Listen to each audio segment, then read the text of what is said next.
Good morning. Did I really just launch a show As soon as I began that show, I almost had to sneeze. I was able to call an audible at the last second there. Welcome, everybody. Gather in. My name's Brian. I'm the bartender. We're going to talk about all the stories that people are talking about. A share does not equal an endorsement. Sometimes we see awful stories and we have to react to it. And sometimes we see hilarious stuff and we laugh at it. And sometimes we see things that make you think. And sometimes things are more complex than a bumper sticker can fully comprehend. But you're adults and we're going to treat you like adults. That's what we do here at this bar. You know, the American Revolution, 250 years ago, it was started in places like the Green Dragon Tavern, saying that being taxed at rates that were not fair, that were punitive, that were surprising, that were not authorized. You know, that stuff that, hey, stop. Boston Tea Party planned there. People look at our taxes now, and allegedly there's a $37 trillion credit card tab that we're supposed to pay. We didn't. What do you mean we are supposed to? Oh, yeah, it's like $1 trillion every second is added to the debt. I mean, what's it? We're on such pretend money. Just say something stupid like that. Don't you know? Every second, $7 quadrillion are added to the debt. What do you even do with that? But yeah, governments and taxation, and you really narrowed things down in this country to socialists versus MAGA. And even MAGA, there's people saying it feels like MAGA is being steered by some forces into some places that I don't want it to go. I like some of these components of MAGA, but why are we doing this? Why did we approve that? What's happening there? Why hasn't this happened? Frustrations and all the things, because that's politics. You know, you don't cut off your nose to spite your own face. And you'll never see a politician or a political party be 100% of where you want it to be. We talked about the Mendoza line in baseball. The Mendoza line. 200. Batting 200. 1 out of every 5 times you get a hit. That's it. It's not great. Now, 3 out of every 10? Hey, you're hitting 300. Not a lot of players hit 300 these days. And, you know, that's a pretty quick ticket to the Hall of Fame, perhaps, if you have a long, healthy, successful career hitting 300, perhaps. Nothing's perfect. But what was the batting average of the Joe Biden regime? What would you say? What would you say the batting average was on the Joe Biden regime? Dare I say it's not good. Dare I say it's not good. Still trying to figure out what height I want this chair to be.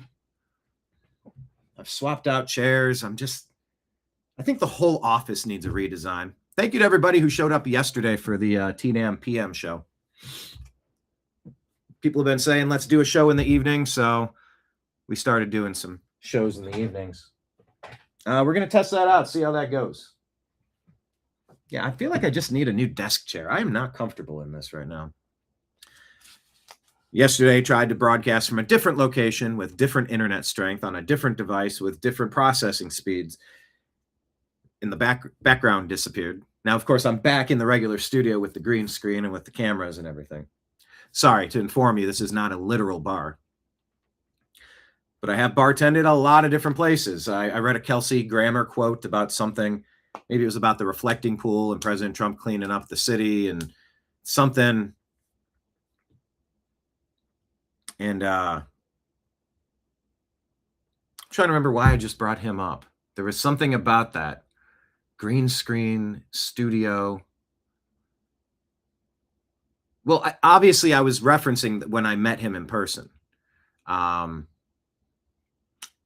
whole point escapes me. I was building to something and I got derailed, but I'm really thinking about it. I need to move on to the topics.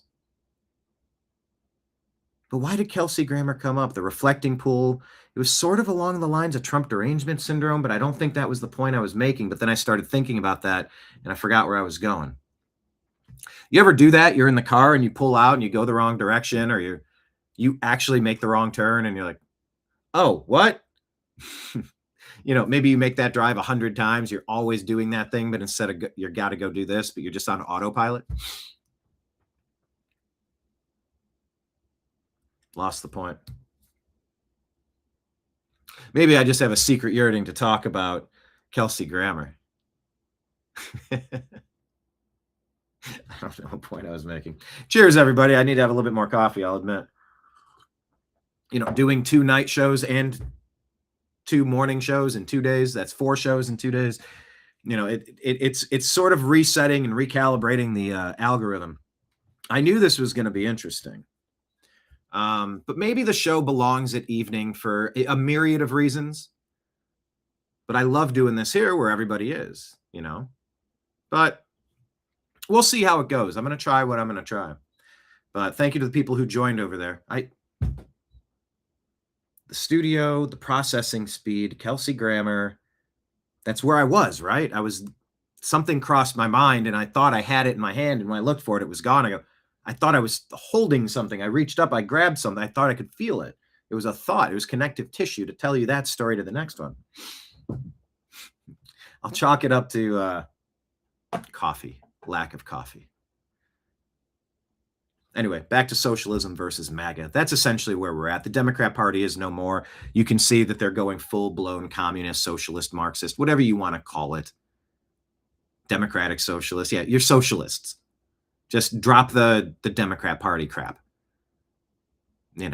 But, just because Mom Donnie can get 3 people in Manhattan doesn't mean he has it nationwide. But you sort of see where that party is anyway. And President Trump says, look, we got John Thune. Well, he's not really going after Thune as hard as the rest of us are. We're going to show you what Scott Presler's up to. They're going to have a censure vote on John Thune for not passing the Save America Act. It's happening right now. We're going to talk about it. And of course, the left, the Democrats have gone far left.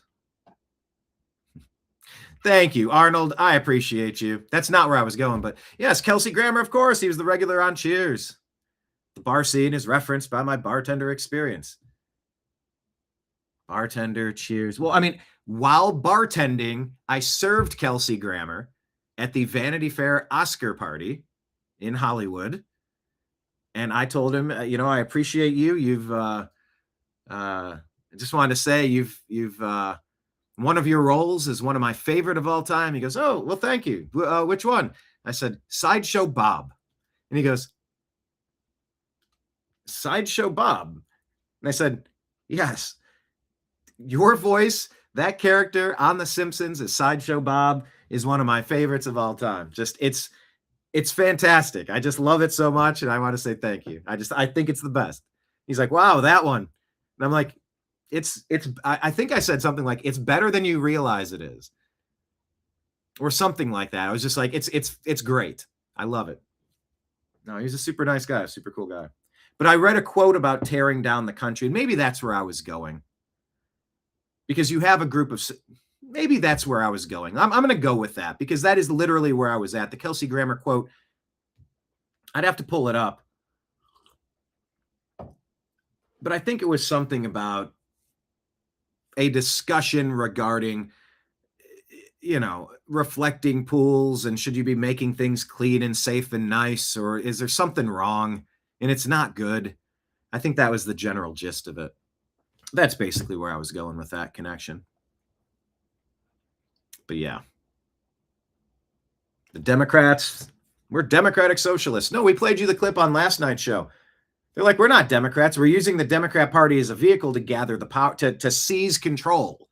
It's warfare right now. It is warfare to control the country. Control of one of our biggest, most important centers of New York City, Minneapolis, Texas, to change it, to grab it and to change it into something that I don't think we want. Oh, well, you can't oppose us or else we'll call you names. You're already calling us names. And yes, that's the nature of politics. We can do as we please here. And it's not going to make a lot of sense to go in a direction that we can't go. And that's sort of what George Washington and the fellas decided. This ain't it. This is the day. Look, we've asked you many times. Look, after a long chain of usurpations and abuses, we just keep asking you, look, hear us and change some stuff. We need some stuff to change. We can't keep doing it like this. And after repeatedly saying that over and over, and the king ignoring them or flat out rejecting them, they said, then we can't do this anymore. So we're going to declare our independence. This connection we used to have, it maybe it's a mutual problem. Maybe it's you, maybe it's me. Maybe it doesn't matter. But, we just need to make it clear that this is not a negotiation at this point. It's going to be this way. And this way is independence.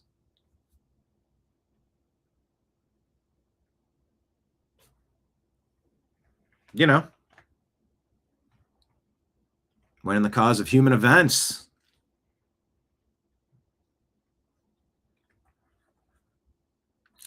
Yeah, so I guess America is sort of about starting over, setting some new guidelines, and trying to do something better today than there was there yesterday.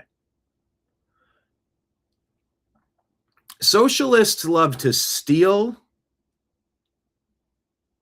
because it's in a lot of ways a religion, because there's a lot of godlessness in there mixed into the whole Marxist, communist, socialist plot, because the government then sort of becomes the god, becomes the parent. And so President Trump's like, bring it on. Bring it on. This is perfect. The more so, look, they've taken their essentially he's saying it's Scooby-Doo. You've taken your mask off. We're going to see you for who you are. On the other side, it's like, yeah, there's MAGA. But no, not like John Thune and all these. Well, you got some rhinos, and then you have some people. It's like, I thought Nancy Mace was doing some good things. I thought Marjorie Taylor Greene was doing some good things. I thought Thomas Massie was doing some good things. Why the turn? So you can look at the rejected members who have been booted from MAGA, and you could say, well, I like that we've removed these 30. That feels good. Then you look at the others and you go, okay, I guess there's some sticking points here. I guess there's some voting problems here. I guess there's some of this, but they're good players. But it's sort of like you usually have to give up a good player to get a great player back in a trade. I don't know. Trying to make sense of it. But nobody hits 1,000. 1 out of 4 is pretty good. 1 out of 3 is pretty great. 4 out of 10 is, so there's a lot of negativity. People are ramping up for the midterms, and that sort of means something. That sort of changes the energy. And so, yeah, we're excited to bring you Scott Presler, what he's doing up there with John Thune to force the Save America Act through. Get an update. Michael Bolton has pled guilty. I know. It's John Bolton. All day long, you're going to hear that happen, and you're going to see that happen. Office Space. Why do I have to change my name? He's the one that sucks.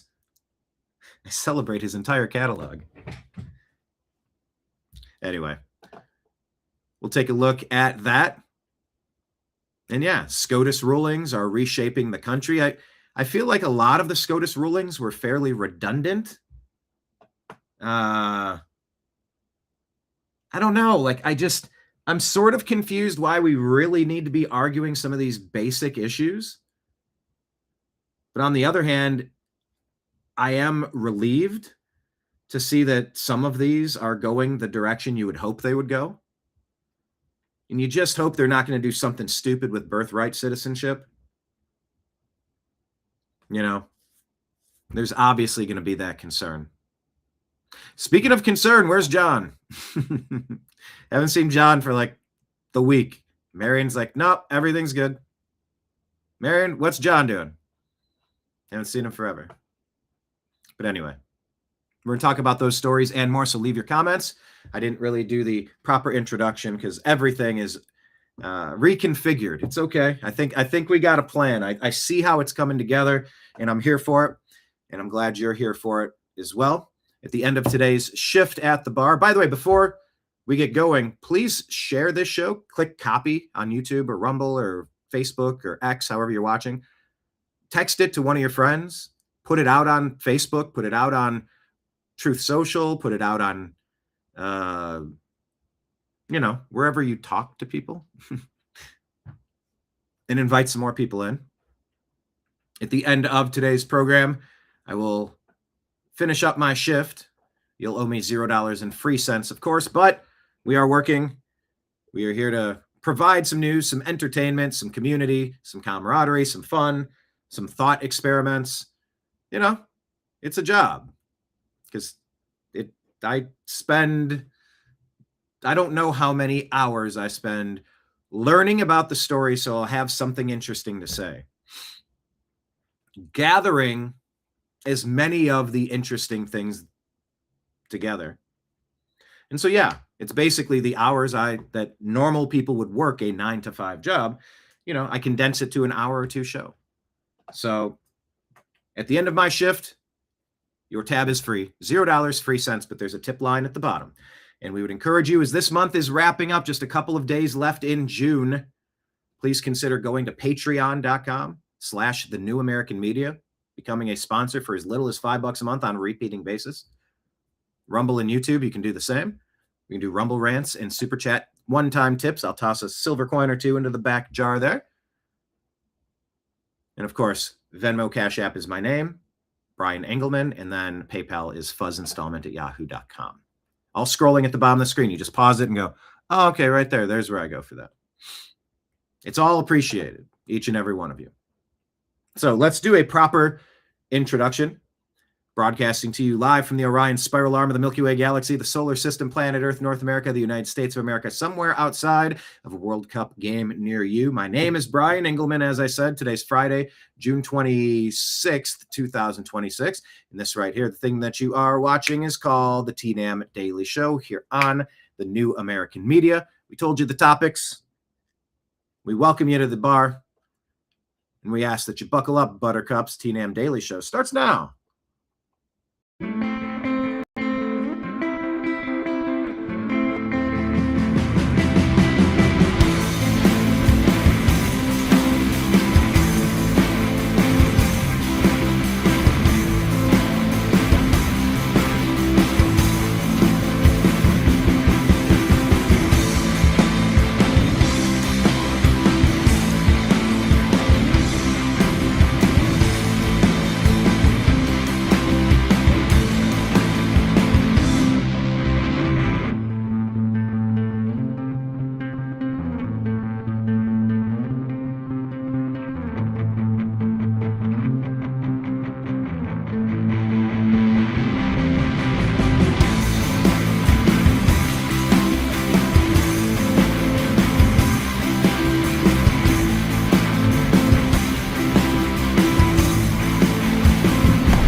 Your guide to the truth, thenewamericanmedia.com.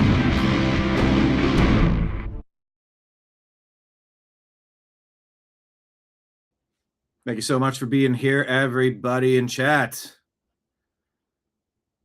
Hello to David up in Canada. Mark asking, I shaved my legs for this? Well,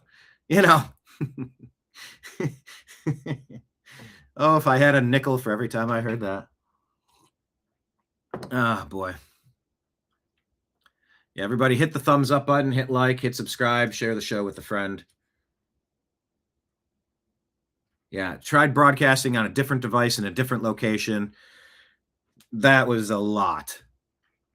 There were challenges, but we did a TNAM PM show 2 days in a row at 9 p.m. So we'll see if I can do that again today. We'll give it a shot, okay?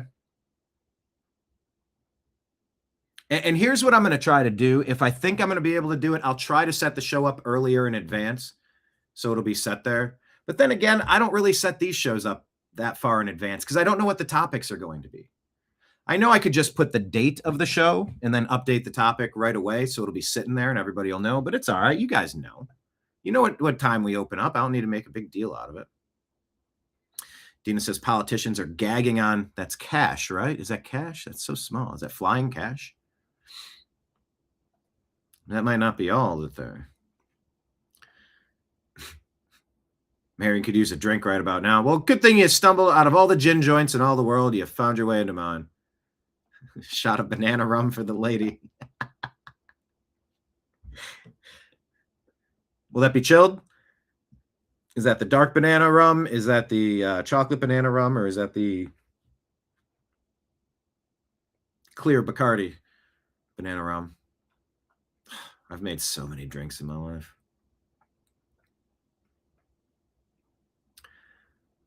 Dina says, Mamdani got in like AOC. No one shows up.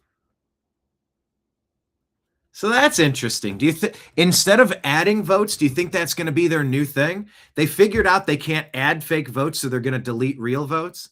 What is the mechanism we have to check voter, like motor roll? What do they call it? Not stash your vote. What is it called? Come on, chat. Curing, like curing your vote. What is the way that we can all check and find out if our votes were counted and if they were counted properly? That feels like an important thing to figure out. Good morning, Rob. Good afternoon. Happy to have you here. Rhinos will not self-deport from MAGA. That is some great terminology, let me tell you. I like that one a lot. Mark says you can't reason with insane people, so 2 options, comply or fight. I like S and Dub. Yeah, I mean, we all need to be trained and have some tools at our disposal to protect ourselves. That's for sure.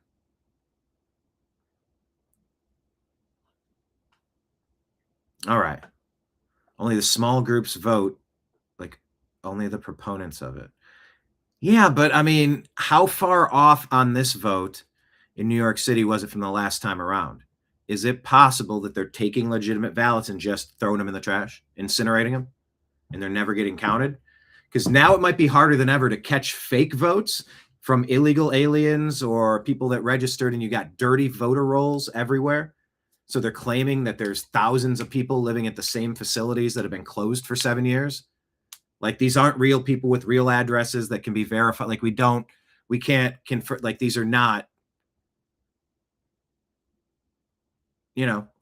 every now and then. It's the same reason why every now and then you have to log out of your device. They just want to hit refresh. Are you still there? You got to kind of prove that you still exist. I wonder if they're taking votes away.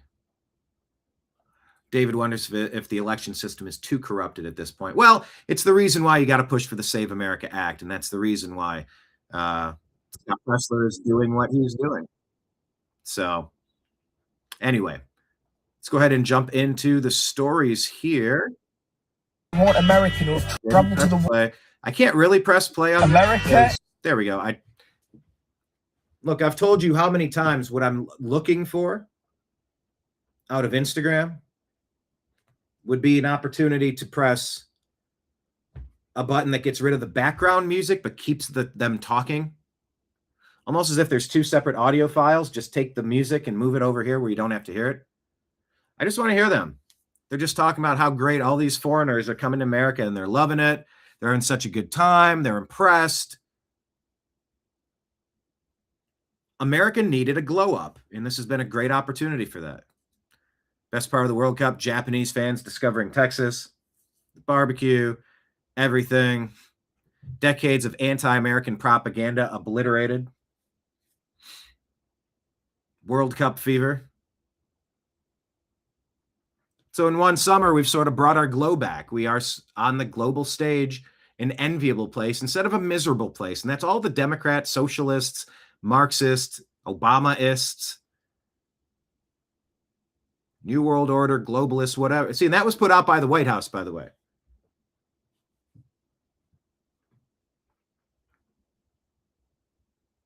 It's awesome. We needed this. It's been a lot of negativity for a long time. And I like this. I feel like I've been lied to my entire life about America. I don't know what accent I started slipping into there. It wasn't really one. In the United States, lost in World Cup soccer yesterday. However, I might switch chairs in the middle of the show. This is so uncomfortable. It was so comfortable yesterday and so uncomfortable today. Maybe it's too high? I don't know. Maybe that's it. It does feel a little better. We'll see. Anyway, I really do think we needed this. David says, forget the Save America Act at this point. Start the emergency process. I mean, it's been an emergency for a long time. 40 million illegal alien invaders. Like, this is serious. This is not business as usual. This is concerning, rightfully so.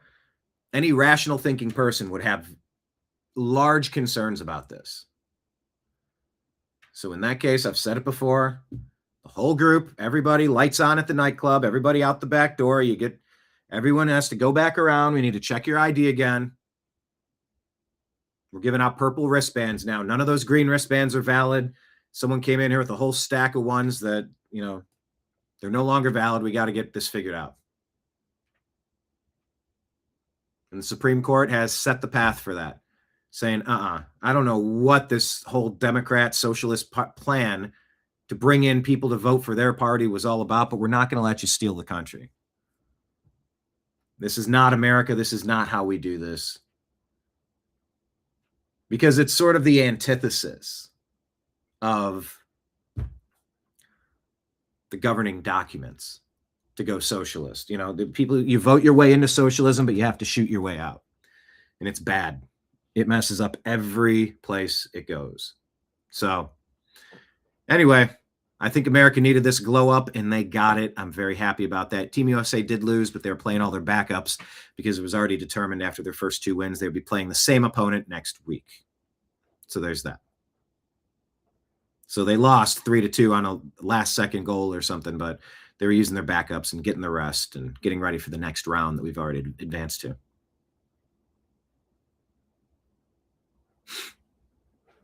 All right, let's check in. This is a very interesting story from Alex Jones about,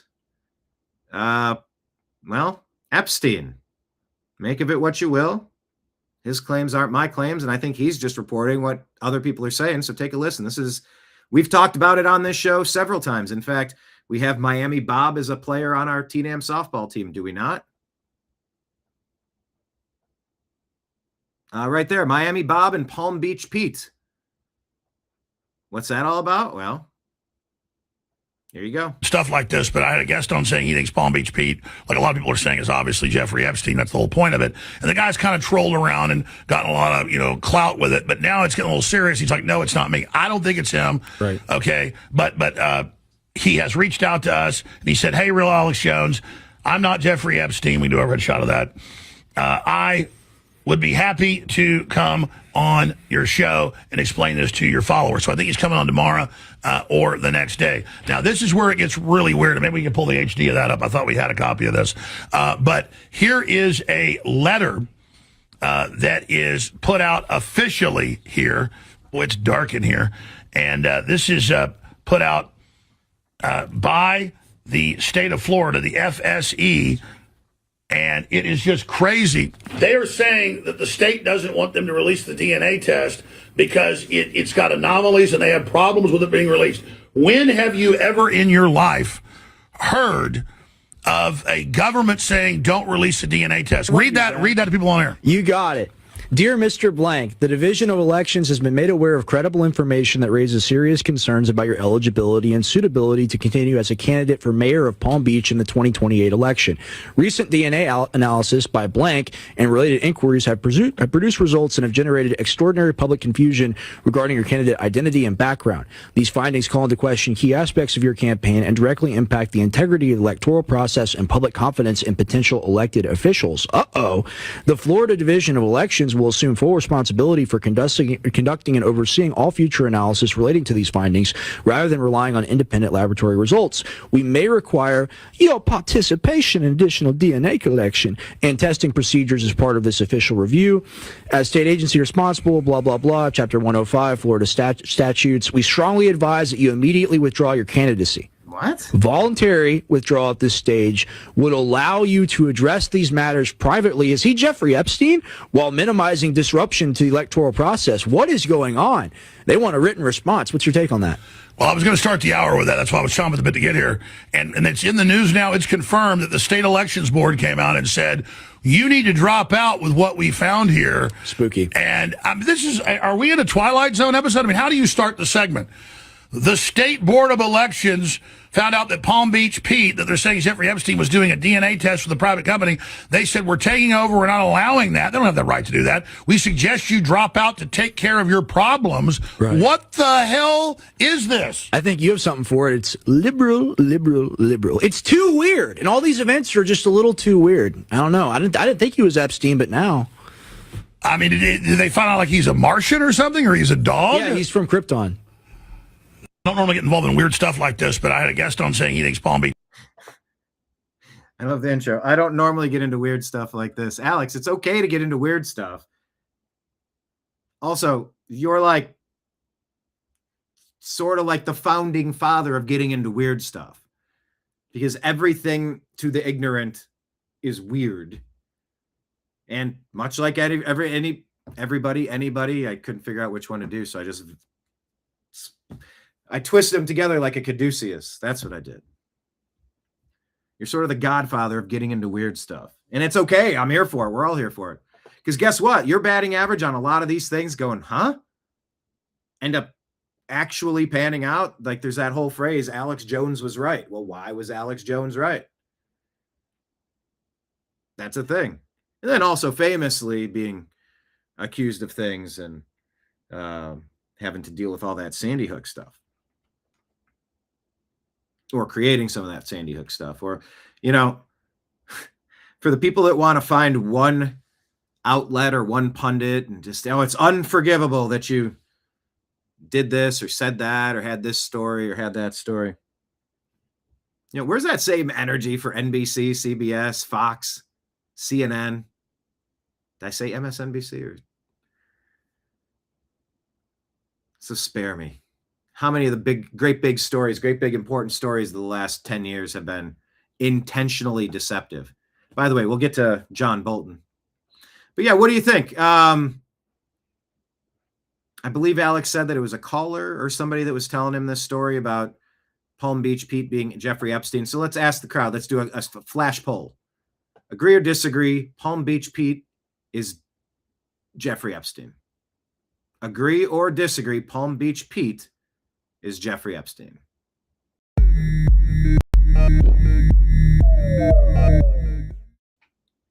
Let me know in chat. All right. What's your objection? Oh, GOP Senator Tom Tillis, Save America Act. What's your objection with the Save America Act? It's quite simple. It's a math problem. We simply don't have the votes, and the Save America Act will not be implemented in time for this election. Okay. Garbage. Hogwash. Won't be implemented by this election. Yes, it will. Do it now. Do it yesterday. You don't have the votes? Then vote on it. Do the standing filibuster. Go through it. I bet you we have 50 plus one. And we're not going to have time to do it. You have no idea if we're going to have time to do it because we have to have time to do it. And what is it? You build a database, you cross-reference it. You keep a database, you just clean it up and you go from there. And everybody proves that they are who they say they are. Done. Next. Something's off with these people that are opposing this. Anybody that knows anything about election law understands that. And the reason I do is I passed voter ID when I was Speaker of the House. And if anybody thinks that you're going to implement something as expansive as the SAVE Act in 2 months, see. No, the thing that's expansive about the Save America Act, it's a lot of things. But this is the time-sensitive one that you knock out right now. Yeah, you do it. America does things. Everybody's talking about November, right? Okay, that's 5 months away. Yeah, and you guys have been wasting a year and a half of time, so do it. But people will be doing some early voting. People will have to deal with registrations. Does any rational person who's ever Rationable? had any experience with implementing election law really think that it's possible to have all that in place in time for this election? He's overacting. He's really trying to sell it. He's looking directly into the camera like... Someone in chat said Alex Jones is a shitty actor. This guy's a shitty actor. I'll definitely say that. To not be disruptive. And incidentally, it's an unfunded mandate that has $0 for implementation. So I would ask anybody who actually understands how to pass law. What is it that is going to be implemented? There's voter rolls. Show me the ID and tell me your name, your address. Let me double check your social security number. It's voter rolls. You scan the ID and you figure it out. Maybe this is why you pass things as quick as possible and stop wasting your time and dragging your feet. Unfunded. It's a national security issue. They passed a sweeping budget. You allocate funds from said budget. What are you talking about? There's something off with people that are pushing this theory. Laws, implement them, and Trying to keep it sloppy and intentionally obtuse enough for us to not be able to chart and track all the nuances of it. It seems very, if you leave the door open intentionally, it's almost like you're inviting the bear to walk in. Well, I mean, you say get a door. Where's the budget for a door? You figure it out. You get a door. You put something up. You need a door. You build one or you buy one. I don't know. Their arguments are just so stupid. Have them in place at the level that they need to be to ensure the integrity of elections. How absurd is it to think that? This guy's getting pretty angry over nothing. Pass the Save America Act. Can be done by November. What's your Yeah, what a bum. Garbaggio says something has to give. Remix news and views. A 14-year-old Congolese migrant stabbed a French woman twice when she refused to strip during an attempted R. Originally, the guy was reported as being only 10 years old. However, a bone morphology test indicated he is significantly older. The woman was out jogging. He ordered to undress. She refused. He then stabbed her twice and fled. Since arrested, he confessed to the crime. Over in Saint-Brieuc, France. If he's tried only as a 14-year-old, he could be held in detention and face modified criminal charges. And he's only been in France for a year. Oh, let's check in on another one. If this is accurate. Same Remix news. Afghan migrant arrested for mass groping attack and attempted R against 4 underage girls at a German swimming pool. He's already been released by a judge. At least 4 girls, 12 to 14 years old, were victims of S assaults in Saturday's afternoon swimming pool. Oh, good for Germany. Look at that. 21-year-old guy reportedly groped them here and there and tried to pull their clothing off. Oh, he attempted to, to violate her. Okay. Here's something sweet. Something terrifying. Here's an elderly couple embracing amid the earthquake chaos in Venezuela.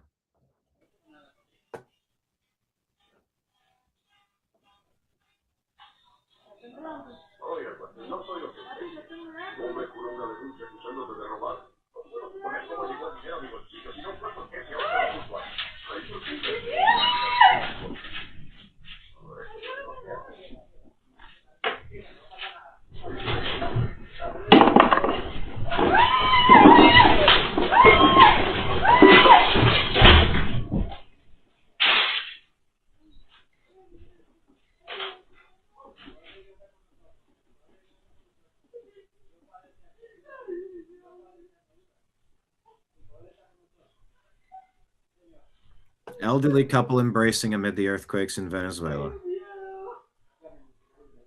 Meanwhile, those 3 cats are left to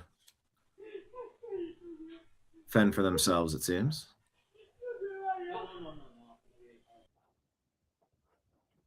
It's just a sweet, trying video there. More birds? This is just something I love. I think I can do this without copyright. Unless the birds have copyright. So from TNAM Music and TNAM Humor, by the way, if you're not following those 2 private Facebook groups, we have TNAM Humor, TNAM Music, TNAM Food and Drink, TNAM Grow Something, TNAM School Indoctrination Network, all sorts of TNAM groups over there on Facebook. Go ahead and join. Request to join. I think this is great. You need ideas for some guitar riffs? Listen to some birds. More birds? More breakdowns.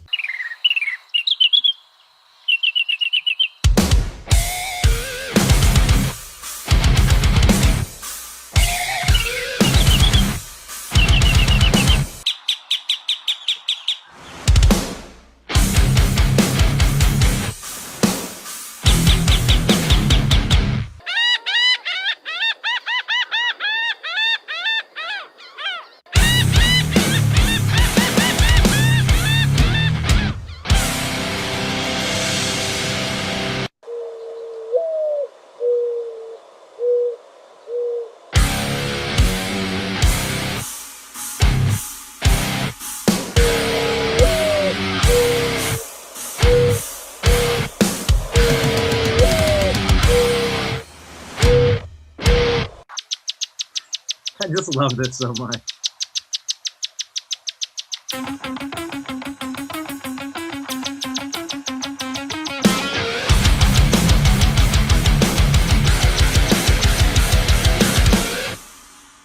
Yeah, dude. More. What's this guy's name? Tom McGovern. You should follow that guy. I'm really loving those. Got to mix it up. Got to mix it up. Yeah, the Democrats have gone a long way from JFK's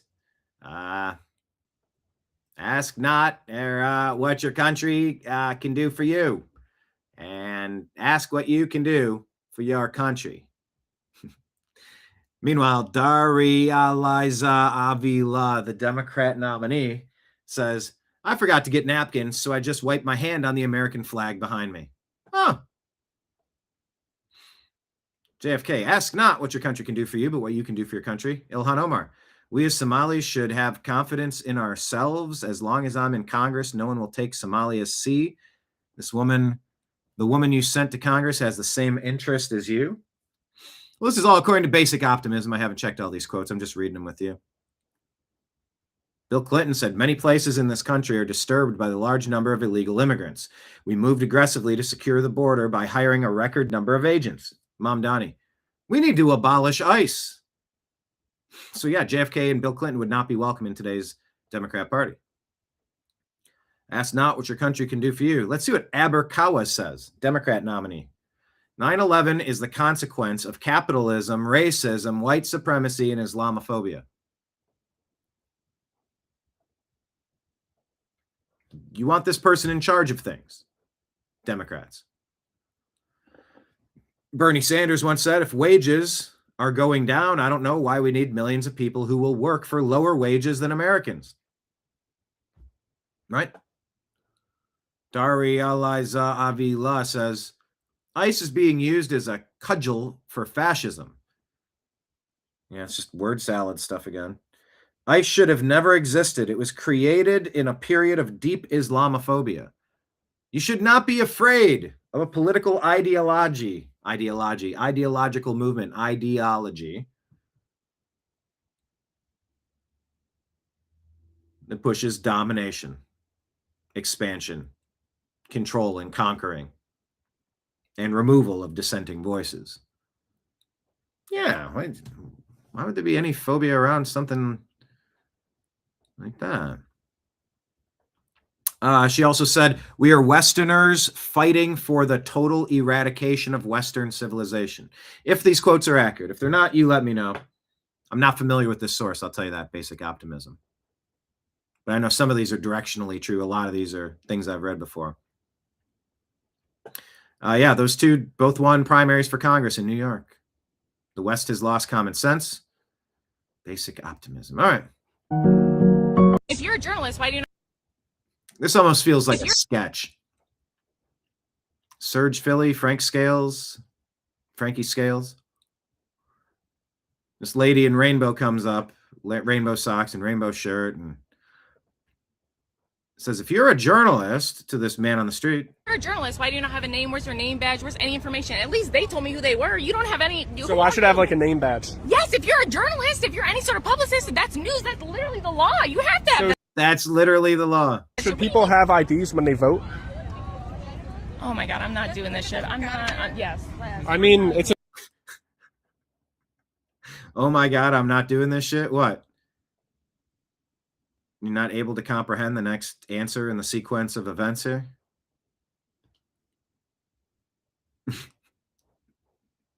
A good question, right? Go ahead. Tell me more about immigrants. Tell me more about immigrants. That's what you're going to do? So people need journalist ID.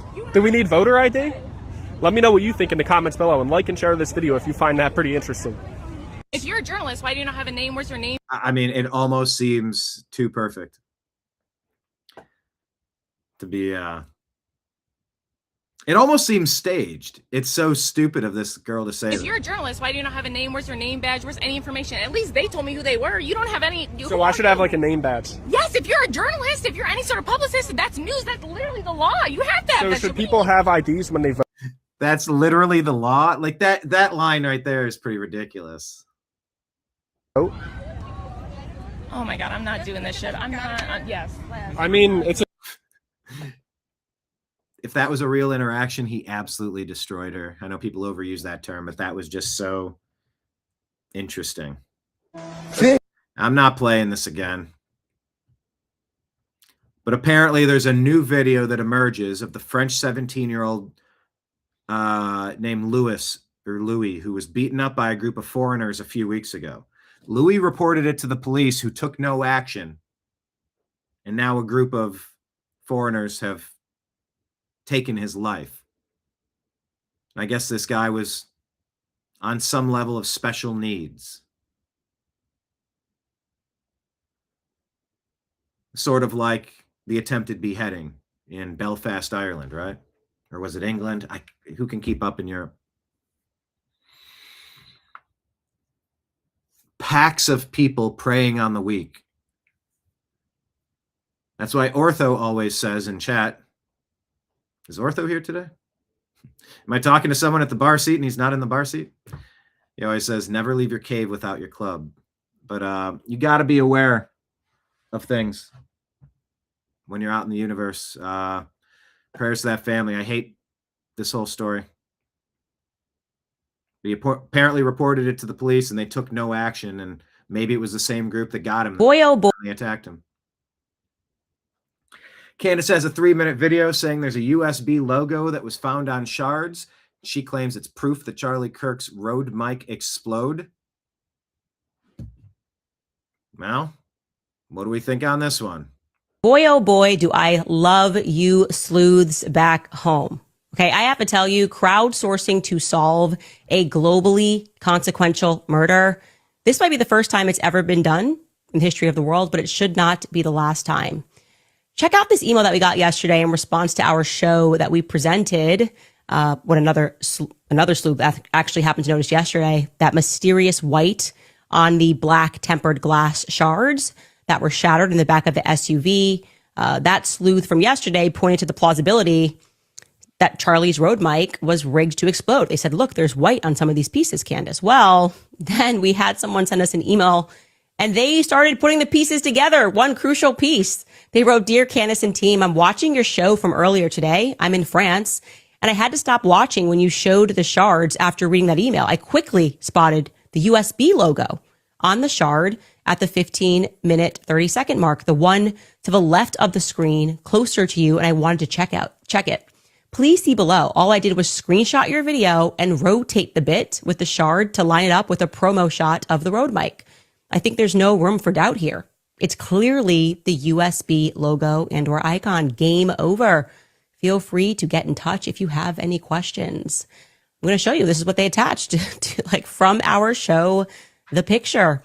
And they then obviously flipped it and showed that that was the USB.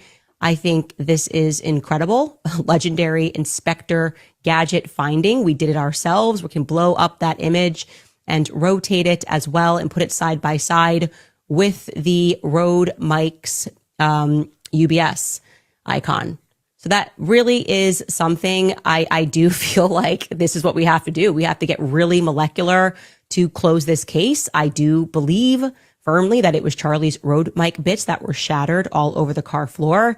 And by the way, you guys were so in the weeds on this that I even had opticians emailing me to inform me that it was not possible for it to be sunglasses on the ground. The emails were like, hey, I don't know if you know this about sunglasses, but they're actually not allowed to shatter like that. There's a whole process in how they're created because obviously they are covering people's eyes, so they cannot create them in a circumstance in which they might shatter and glass would get all over people's eyes, which is why, generally speaking, you know, if you break your sunglasses, or if you break your glasses, they maybe crack, or it just pops. She trying to explain spider webbing. The lens just pops out of the frame, and it was amazing. I'm learning so much. And she sent me step by step of the qualifications, what they have to pass, the inspections they have to pass. Boy, oh boy, do I love you. So what do you think on that? You think they found something there? Here, specifically, do you agree or disagree with Candace, the way that she lays out the microphone? I'm sorry, well, the lavalier mic.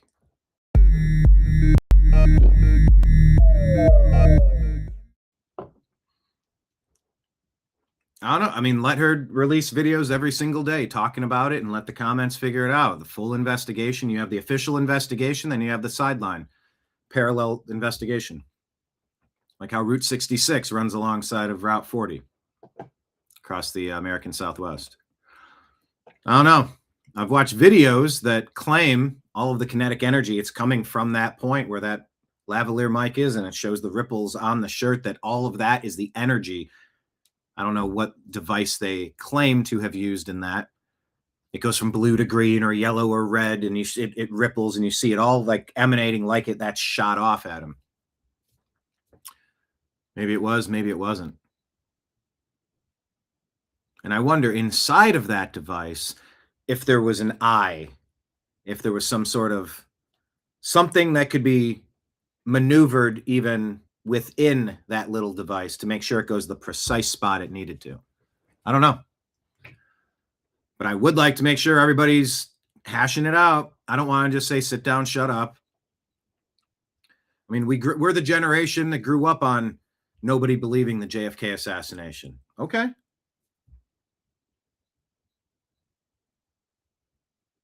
Why would we? Why would we believe any official investigation about anything anywhere? So hash it out.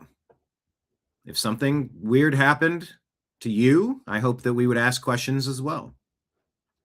And just go where it leads. I don't know. Do I know who did it? No. Am I convinced it's Robinson? No. Am I convinced it's Israel? No. Am I convinced it's Transtifa? No. Am I convinced, I don't know. I've heard some claims. Oh. Marion says, Candace, my jury is always still out on her. Absolutely, Brian, says Dina. Dina's not convinced Tyler did it.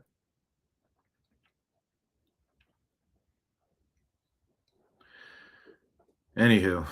Boy, oh boy, do I. That's what was going on with our Instagram feed today. Let's jump over here to our X account.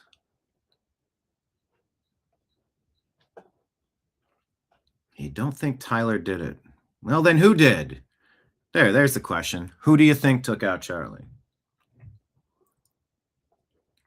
Things would be so much different if JFK was still with us. I mean, at this point, he'd be gone, but I get your point. And make no mistake about it, Charlie Kirk was a future president.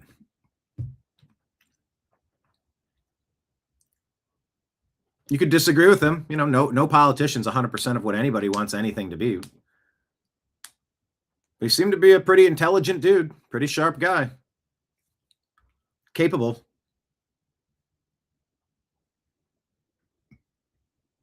He was savvy.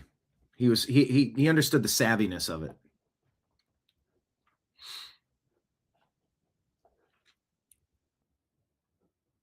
Leanne loves Candace and has since her first ever video, and agrees that there might be something there with that mic.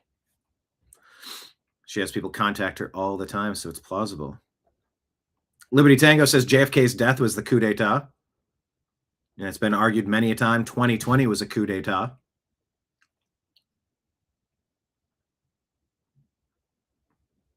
Remember, Reagan was shot. You know, sadly, political violence it's all too common, and it's just the extreme lengths to which people will go for power, which is why you're supposed to keep that government limited. The government big enough to give you everything you need is big enough to take away everything you have. So you want to keep it restrained, generally speaking. Oh, am I on a list? We're all on a list. That's why it's so important that we don't burn daylight like John Thune is doing. Dina says Charlie was sharp. Guess too sharp for his own good, so to speak. I mean, perhaps. Pinned at the top of our X account here at American_media_. It's our interview with Mr. John B. Wells, but that's from a year. I should probably book him again. It's been a while. It's been a little over a year, I think. Got to have him on at least once a year, I think. But yeah, that's our Patreon link for the New American Media. Please consider signing up to become a monthly sponsor.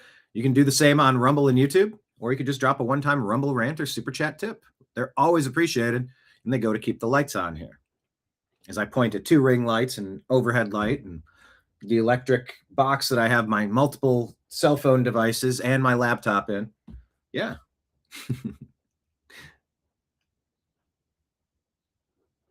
This is funny. So this is one of these lady basketball players on the team that Caitlin Clark plays for. I forget her name. Is this Sophie something? I think she's like one of the players that was drafted to defend Caitlin Clark because she's just being abused by so many of the black players in the league. There's obviously a racial component. There's obviously a jealous component to it.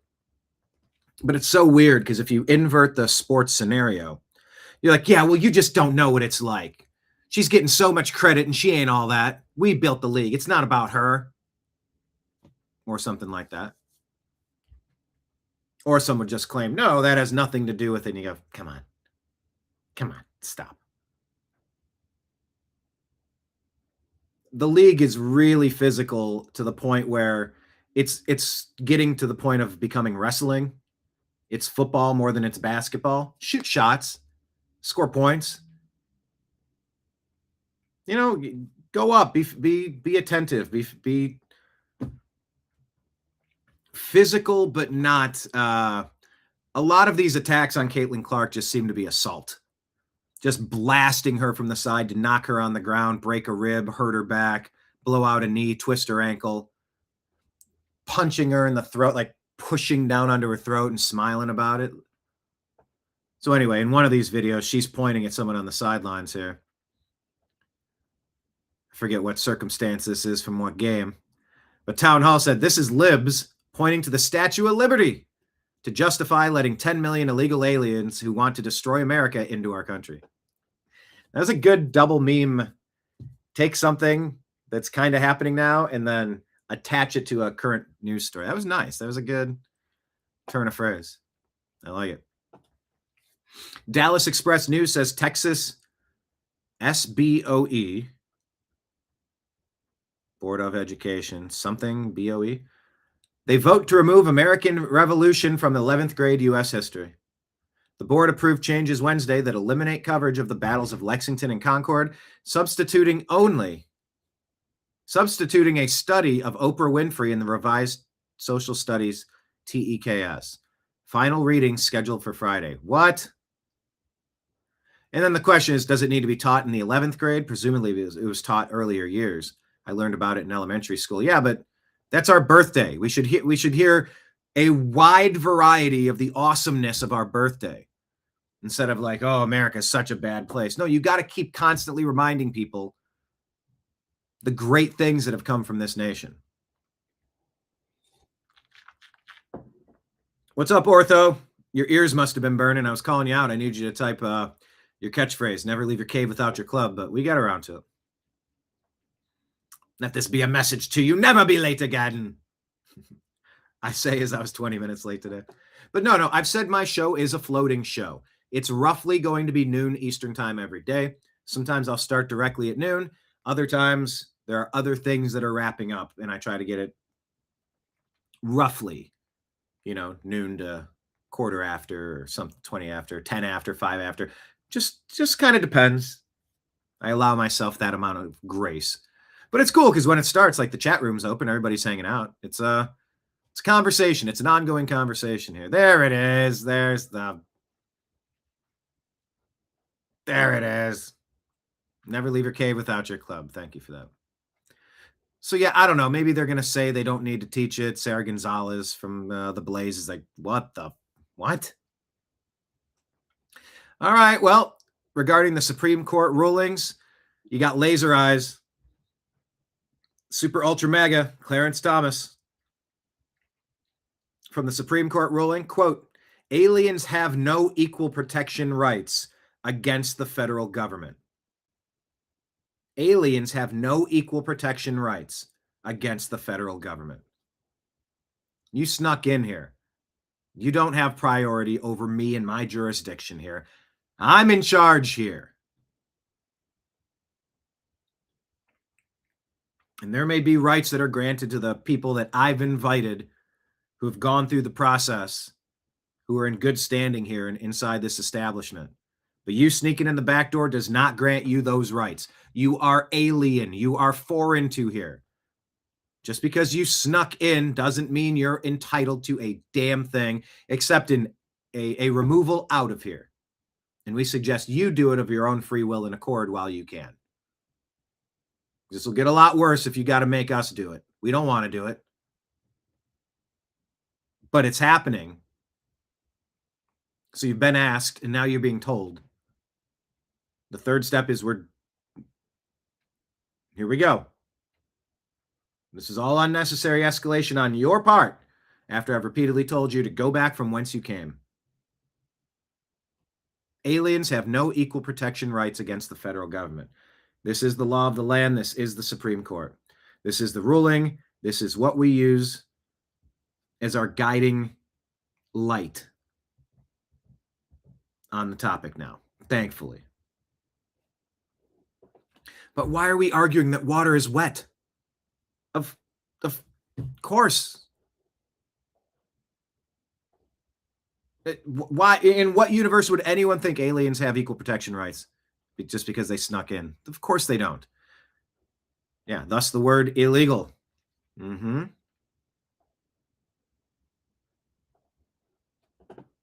I can't believe Haitians and Syrians have to go home from their temporary protected status. Huh? You can't believe the temporary thing is temporary. Cool story, bro. Barry Cunningham says, Justice Thomas called them what they are in the eyes of the law, aliens. You are alien. You are not a citizen. Supreme Court Justice Clarence Thomas reclaimed our language in yesterday's SCOTUS decision. It's very important. Aliens have no equal protection rights against the federal government. And if you want to come here, you can apply to be here. College admission test. Let's see what you bring to the table.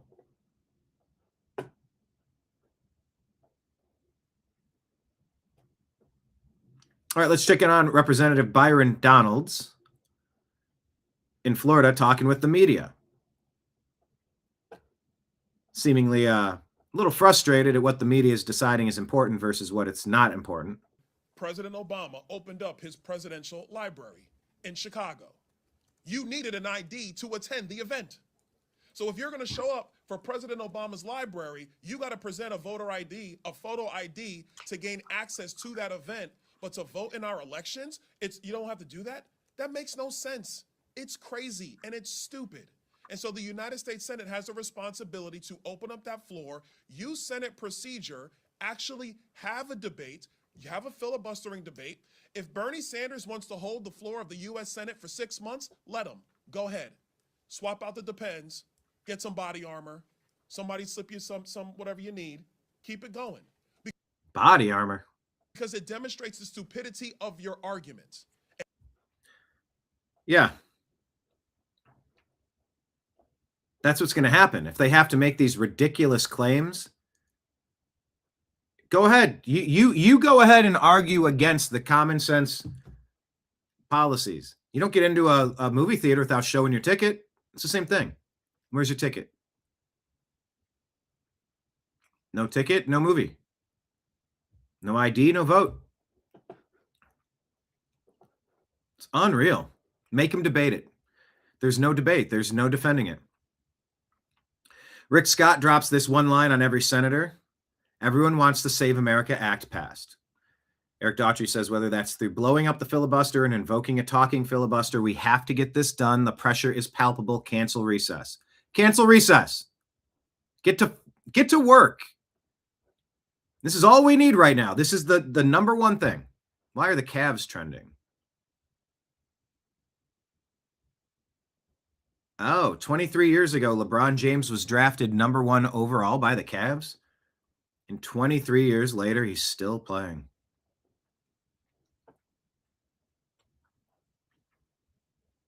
Okay.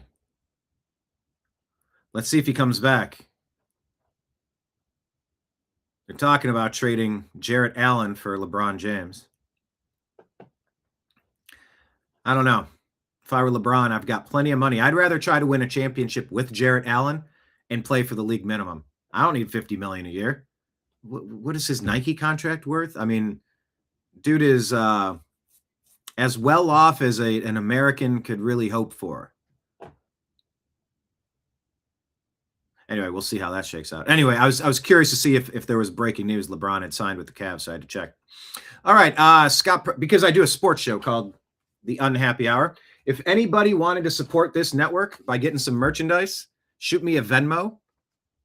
My name, Brian Engelman. These are 4 Ohio-made wooden coasters for The Unhappy Hour Sports Show. Shipping included, $30 for 1 box. $50 for 2 boxes. Includes shipping. Ohio-made wooden coasters to support the show, or a $25 The Unhappy Hour Sports Show pin. I really need to get the graphic of this and then click the button and put it up so it's not fading in and out with the background. Once again, it's on the list of things I need to do in pre-production that I'll get around to. Yeah, I love sports. I learned so much from sports, and it's so important. It's so interesting. In some ways, I really dislike what sports have become.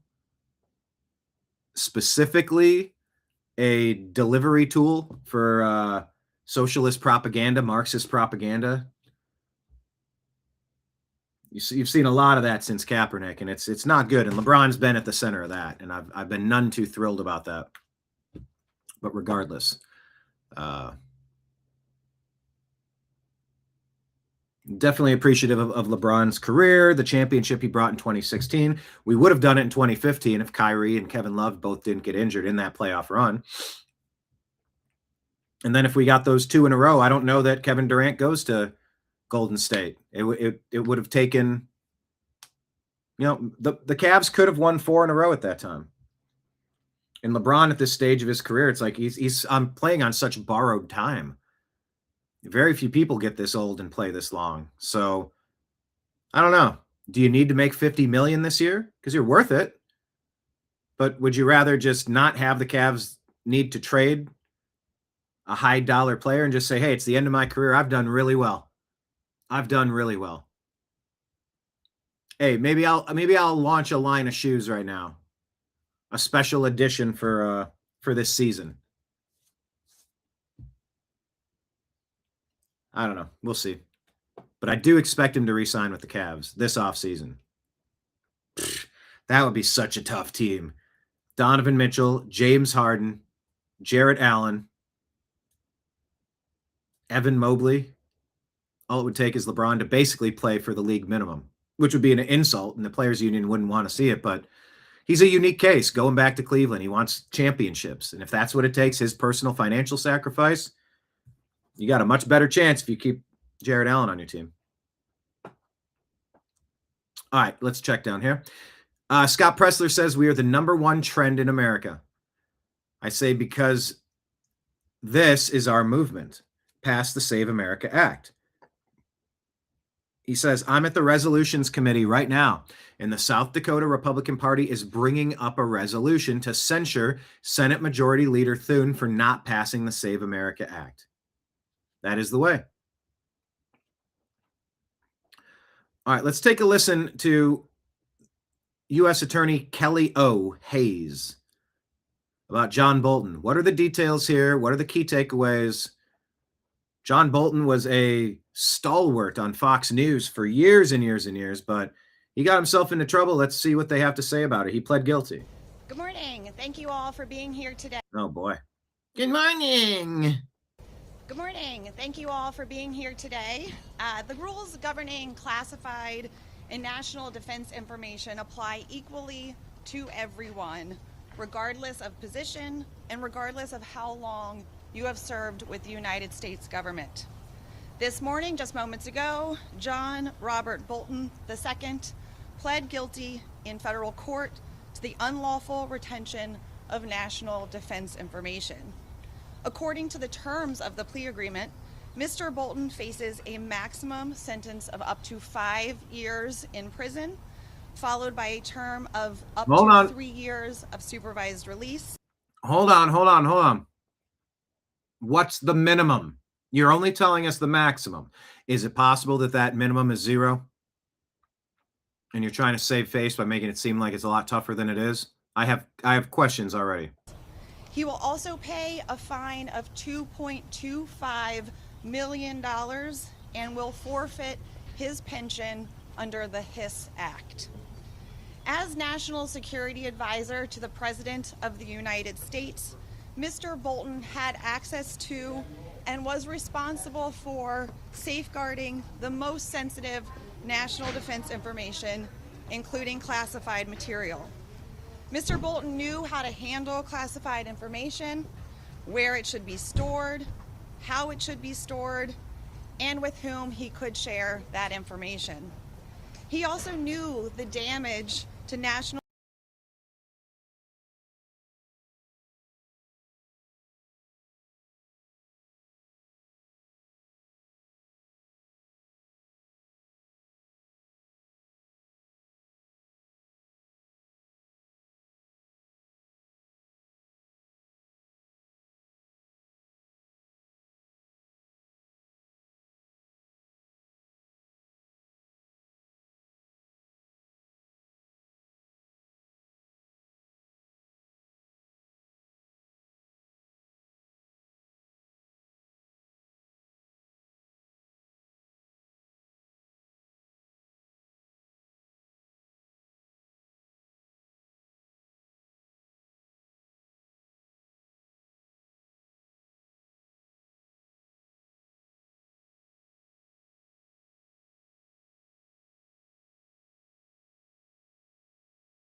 Doggone it. I was on mute. I was making incredible points, but I was off screen. Then I switched over to scene. That was a user error. My point that I was making is John Bolton. I knew it was going to be 0, minimum of 0. As soon as she said he's facing up to 5 years, well, what's the minimum? 0. Will they let him get away with it? Yeah, it's possible. And so you have too many people getting away with things, which causes more people to keep doing these types of things. Lawfare, sloppiness, treason, all this stuff. We'll see if is Comey going to get in trouble for an Instagram post about some seashells, or maybe for his role in the coup d'etat to overthrow the duly elected president of the United States. Oh, I don't know. He's facing up to 50 years. Up to. What's the minimum? 0. Then why are we even having a conversation? I knew it. And by the way, I don't necessarily have enough details on John Bolton's case to know just how bad what he was doing was. I know he was a dipshit. I didn't care for him. But that doesn't mean I want to see his life destroyed. So I'm open to getting some of the finer point details here. And for now, all I have is her explanation of it. And her explanation of it isn't really winning me over just based on the way that it's being presented. It's being presented one-sided, sort of intellectually dishonestly. Just the omission of mentioning that.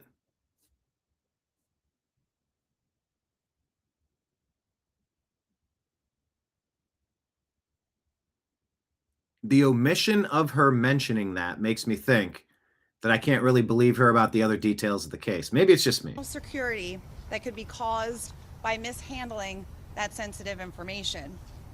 Nevertheless, as Mr. Bolton just admitted, he put our national security at grave risk.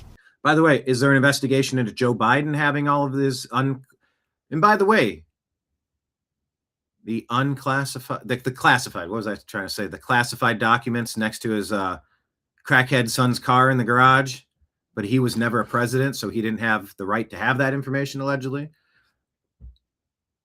But you went ahead and you broke into President Trump's home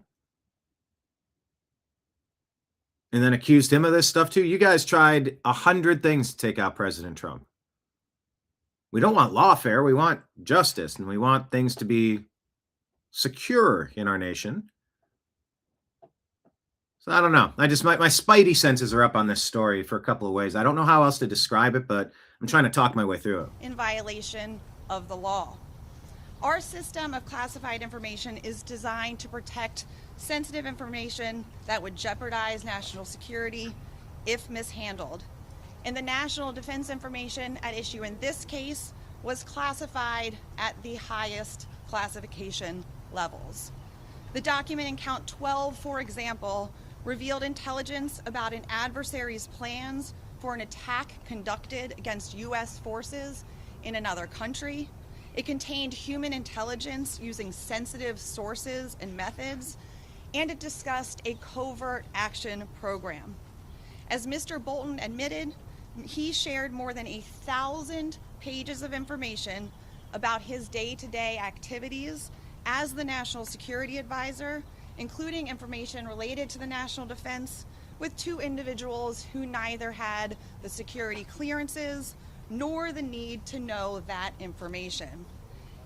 I got to imagine the amount of information that you have and trying to remember which compartment it goes in, and it never stops coming. It never stops piling up. But maybe that's why it's usually a good idea to not be yapping about everything in case it was accidental, which I don't claim this is.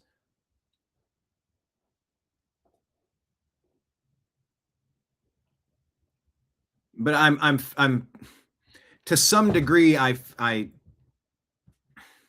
fairly well understand. What am I trying to say? To one degree or another, I sort of get it.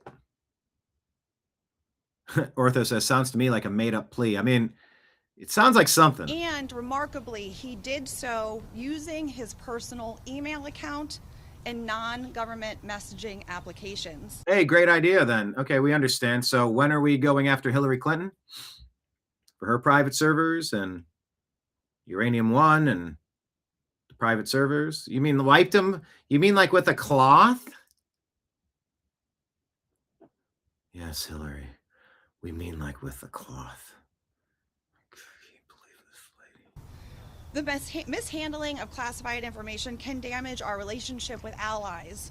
It can expose sensitive sources and methods, and it can jeopardize the success of our covert missions. One of the reasons why there are so many safeguards protecting national defense information is so that this sensitive information does not fall into the hands of our enemies. And that is exactly what happened here. It is a little weird needing 4 men to stand behind her sternly, saying nothing, contributing nothing in this moment. A cyber actor believed to be associated with the Islamic Republic of Iran hacked Mr. Bolton's personal email account. So when are we going to find who hacked Hillary's account? And gained unauthorized access to Hint, I believe most people think it's China. some of the classified and national defense information in that account. This case is another. And that's why you're not supposed to put information like that on private servers on your own accounts. You're specifically told not to do what Hillary Clinton did. Another example of how my But of course, this is about John Bolton right here. Let's stay focused. office works with our law enforcement partners to ensure that justice is always served. I want to specifically thank Special Agent Jimmy Paul, our special agent in charge of our FBI's Baltimore field office, and his team for their work in this investigation. I also want to thank the FBI's New York field office for its valuable assistance. The Department of Justice works hard every day to protect the people of the state of Maryland and the United States. All right, and to all right. protect Maybe our you national do. security. No one is above the law, and I hope that this prosecution. All right, maybe you do, maybe you don't. All right, let me get it. I don't know. What do you think about Bolton? You got any strong opinions on it, one way or the other? Did they get it right? We don't. Sentencing, I believe, will be October. Or if they've said it, it sounds like a made-up plea. What's the time frame? I mean, geez, Bolton's been around for decades, so confidential documents with government is like an open book.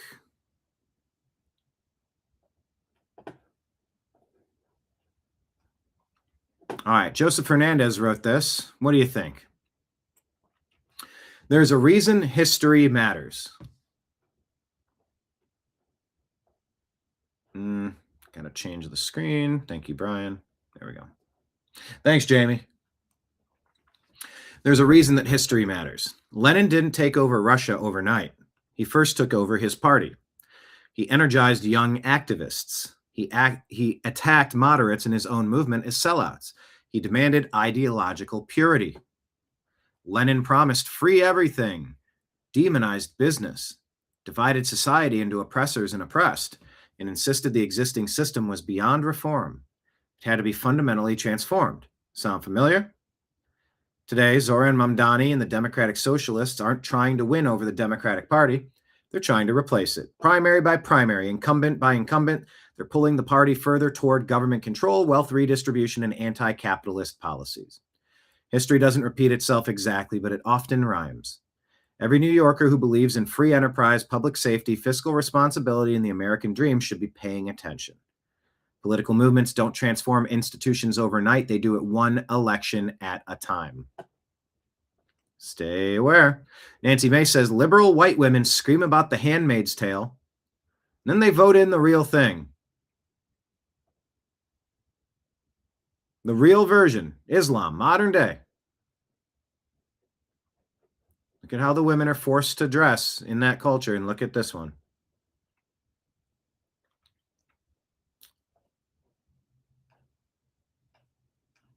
Oh, that's a long post. I'm not reading that.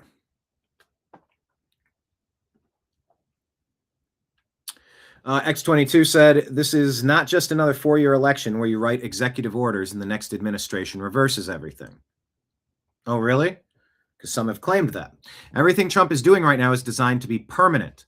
Getting Supreme Court rulings on birthright citizenship, on one-day voting, on Second Amendment, on deportation authority, on election integrity. Every ruling puts a block in place that makes it extremely difficult for the deep state players to ever push their agenda again. He's reinforcing the Constitution permanently, not just for now, but for generations. That's a very good take, I would say.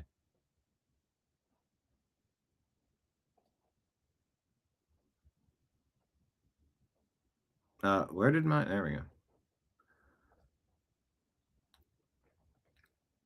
Okay, I will read this. I'm interested. Bingo. Trump's executive order, says Joe Lang. Joe Lang? Professional spitballer. Trump's executive orders are already constitutional. He's researching, then writing executive orders to enforce the laws already on the books. They have just never been fully enforced. By writing an executive order, Trump forces the enemy to file lawsuits so that he can win at the Supreme Court and solidify these laws permanently. Trump is proving that he doesn't need Congress to codify laws that already exist. Guess what? Same goes for the SAVE Act. It's already illegal for non-citizens to vote in federal elections. Trump doesn't need the Senate to pass the SAVE Act. Read that again. He has said for a long time that he was going to do it by executive order. He said that back in February. President Trump on Friday indicated he'll issue an executive order seeking to require voters to present proof of citizenship if the Senate does not pass the Safeguard American Voter Eligibility SAVE America Act, which passed in the House earlier this week. There will be voter ID for the midterm elections, whether approved by Congress or not, Trump wrote on Truth Social. Also, the people of our country are insisting on citizenship and no mail-in ballots with the exceptions of military, disability, illness, or travel. He followed up with a second post 30 minutes later, floating an executive order. This is an issue that must be fought and must be fought now. Trump wrote in a lengthy post on Truth Social, if we can't get it through Congress, there are legal reasons why this scam is not permitted. I will be presenting them shortly in the form of an executive order. Have you noticed that Trump recently demanded that the SAVE Act be attached to the FISA renewal? Why? Focusing the people. And just yesterday, he went to the Senate and demanded that they pass the SAVE Act now. Why? More focusing the people on the issue. Enjoy the show. That confrontation between Trump and the Republicans in the Senate was purposeful. It got national media attention. Then what happened? Surprise, surprise, the Senate just went on vacation. Do you think Trump wasn't expecting that? The table is now set. Trump has no choice, right? Guess what's incoming? An executive order to force every state to uphold the SAVE Act for the upcoming federal elections. A lawsuit will soon follow, and once again, Trump will have baited the enemy insurgency into taking the fight to the Supreme Court, where Trump already knows he's going to win. A Supreme Court ruling upholding photo ID and citizenship requirement to vote in federal elections, and then it will be set in stone. A permanent precedent. It's a good band name, permanent precedent. And here's what almost everyone is missing. Most people think that unless the Senate passes the SAVE Act, then the next president can just reverse it because it's only an executive order. Wrong. Trump isn't writing a new law. It's already unconstitutional for illegals, dead people, and non-citizens to vote in federal elections. Trump will just be declaring through executive order that he is now enforcing the law already on the books, and the Supreme Court will then declare that his executive order is constitutional. Do you understand how important that is? Any president trying to reverse Trump's executive order on the SAVE Act will lose in court because their executive order will be deemed unconstitutional. There's a huge difference between an executive order by a president that is changing policy, rules, regulations, or initiatives, and an executive order by a president that is enforcing and protecting the constitutional rights of American citizens. Midterms are already safe. Power back to the people. The enemy has actually walked right into the trap. All of these Supreme Court rulings upholding Trump's executive orders as constitutional makes it much harder for any future president or Congress to reverse them. Checkmate. Thank you for playing. What do you think? Do you agree or disagree with that post? That this is in good hands, we got this? Or do you disagree? Tell me in chat.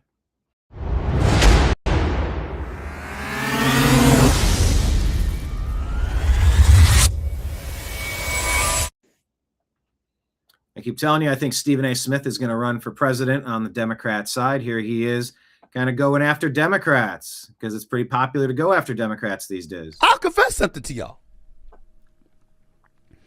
Clinton was a lawyer in Arkansas, grew up poor, relatively broke. How the hell him and the Clinton Foundation is worth hundreds of millions of dollars beats me. Barack Obama was a community organizer who became the president of the United States, and last time I checked, that salary ain't over $450,000 if I remember correctly. I got to double check that. How the hell you depart from office, you worth over $200 million? It's amazing to me how these politicians go into office and you're sworn to serve the American people. It's called service, but somehow, some way, they always depart exponentially richer than when they arrived. Oh, Stephen A. Yeah. Play the game and collect the money. Don't rock the boat. Oh, you got a lot of people that don't want you rocking that boat because they figured out a nice way to be very comfortable. Very comfortable. But also, you have to admit, there's going to be book deals, there's going to be speaking engagements, merchandising, there's going to be, and by the way, if you don't have a lot of expenses, 450 going in every year after year after year, I mean, after 8 years, that's 4 million right there. Spend half of that, you got a couple million. But yeah, real interesting how service makes you rich. All right, what's this? Newly released body cam footage after Henry Nowak was butchered in Belfast. You've got your side of the story, mate. We don't know what's going on here, okay? So we need to find out, okay? Yeah, I've gone 9 for attempt murder with the gentleman that I've run through. Have we got a van at all that I can get him down to Central? Okay, and we'll get it all sorted, all right? I'm not saying you've done anything, mate, but we need to find out what's happened, okay? You've got your side. Wow. Now, the claim is that Digwa says I've been racially attacked. The officer replies, I know, mate, I know. I'm not saying you've done anything wrong, mate. The story, mate. We don't know what's going on here, okay? So we need to find out, okay? Yeah, I've gone 9 for attempt. Anyway, it doesn't say that in this clip. The claim is they didn't even handcuff him even after they knew Nowak had been stabbed. I need to see more video there. Do we know anything about the small plane that crashed into Beijing's iconic CITIC tower today? Anything in comments? A new version of this post? Oh man. Yeah, that is a small plane. Let's go side by side. You can see it right. It's like halfway up. And it's falling at this point. Oh, I guess there's pieces. I'm sorry. These are all pieces that are falling.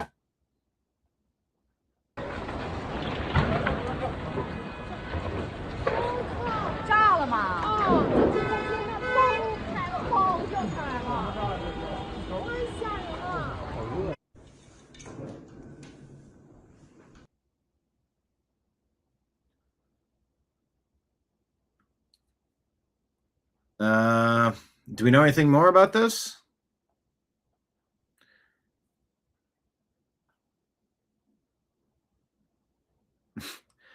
Kyle, I wonder if we'll see what looks like a controlled demolition of this building now. I don't know. It doesn't seem like a big deal. It seems like an accident. Do we know anything else? If so, let me know. Supreme Court further expanded the Constitution's Second Amendment right to keep and bear arms in a pair of new rulings as the justices consider whether to take up additional gun rights cases for their next term. Breaking, San Diego, or is this supposed to be South Dakota? GOP sergeant at arms fired after denying Scott Presler entry. Party chairman makes a public apology. He was turned away at the event. J.D. Vance referencing the protesters when he's having this conversation. As we've got people waving the Palestinian flag outside and hollering at us in Spanish. By the way, the vice president can't understand what you're protesting about if you don't speak the language of everybody else here. So if you want,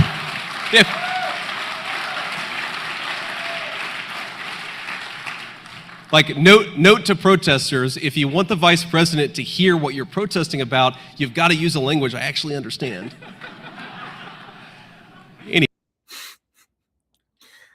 Yeah, JD seems to have some of that natural comedic ability as well.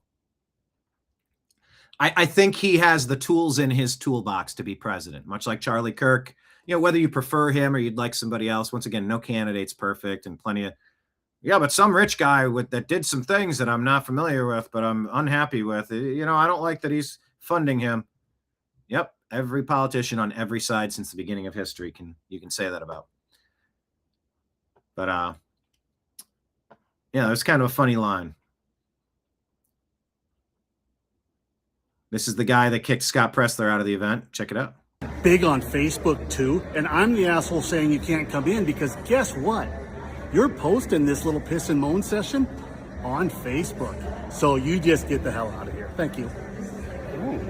You see how the grassroots are welcomed in Senate Majority Leader Thune's territory. Interesting, my friends. I don't think this is a good reflection of the South Dakota GOP. But I thank him for his honesty, though. What's your? I really like that part right there. I thank him for his honesty, though. It's the only way we're going to understand where we're coming from. We got to be honest. Try to be kind when we can. Like, I get it, as a pundit and a lot of people, like, we're so snarky. We're looking for the jokes. Sometimes that comes at the expense of being insulting or rude or angry or mean to people. But I love that line. I thank him for his honesty, though. I need to file that away and use that when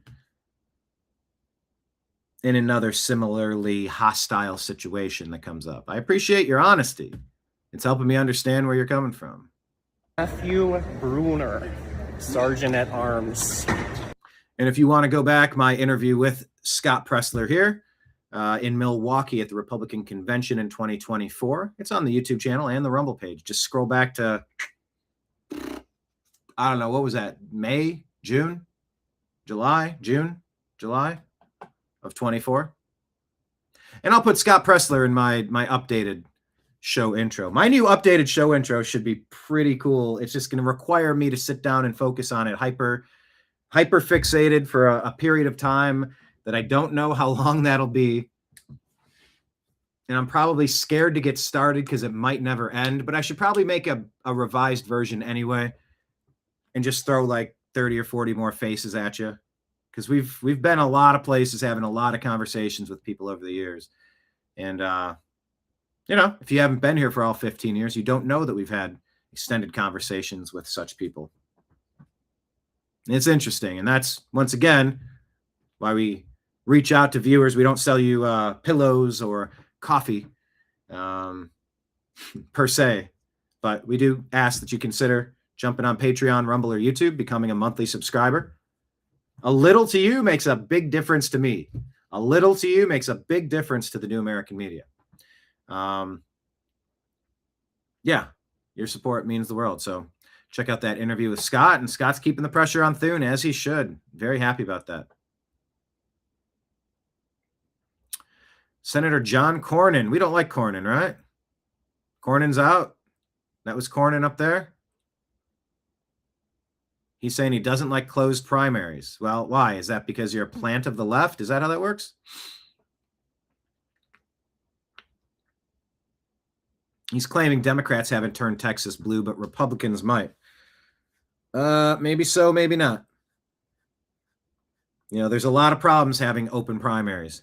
And I get it. I express the frustration of not being able to vote for a different candidate. Why do I need to be a member of a party? I'm just looking at candidates. I go, I prefer this one on the Democrat side. Out of the 5, I'd rather have it be that one.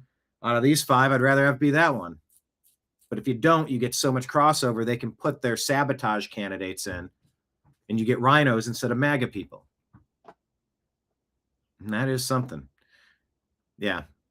WNBA excluding their savior, Caitlin Clark, from the 30th anniversary poster is insane, and fans are just furious.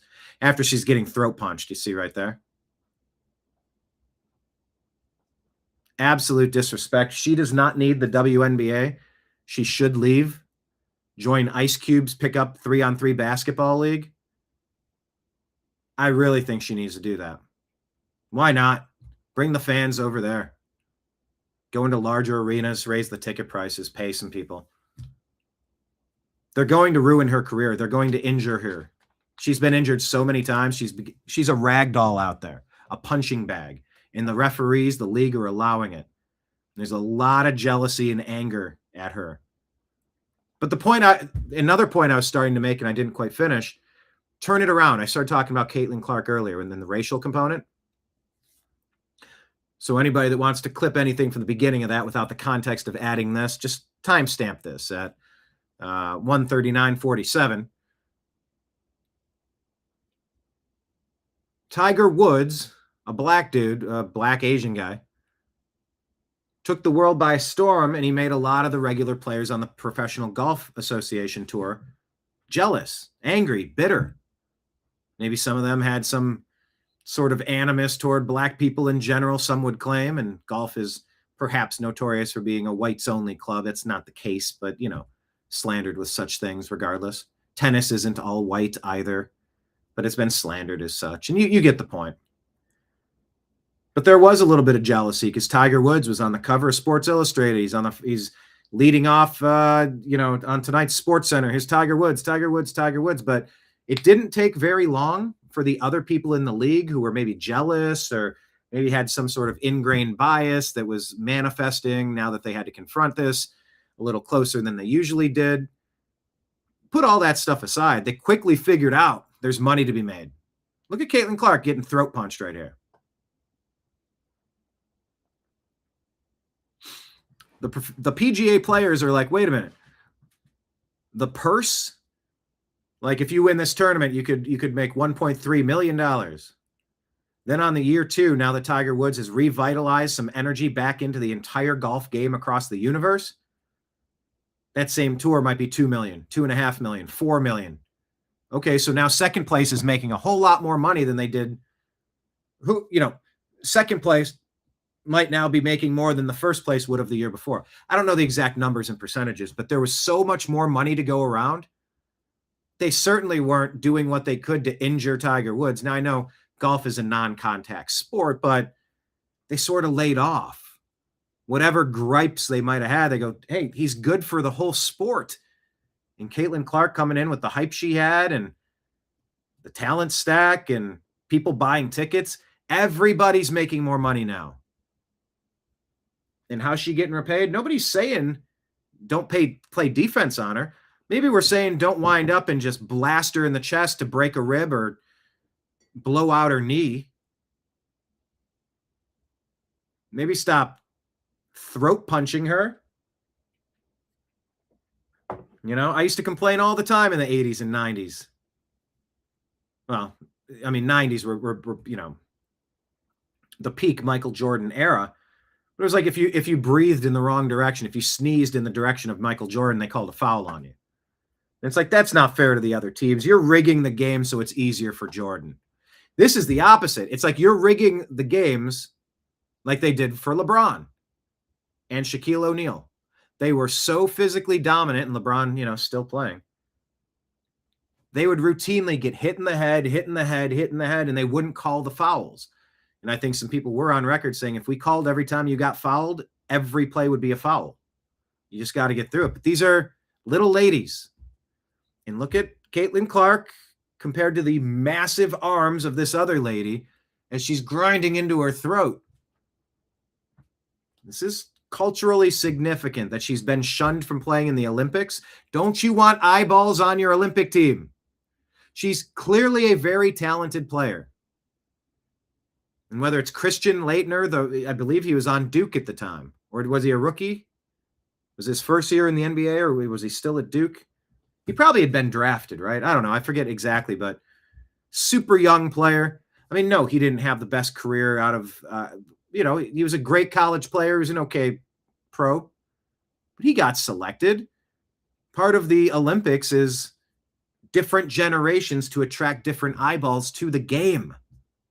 There's no rational universe where Caitlin Clark should be left off of this 30 graphic here. Some petty, bitter, angry loser made this graphic and approved it. And the league needs to defend Caitlin Clark. Yeah, and we played it for you slow motion on last night's show.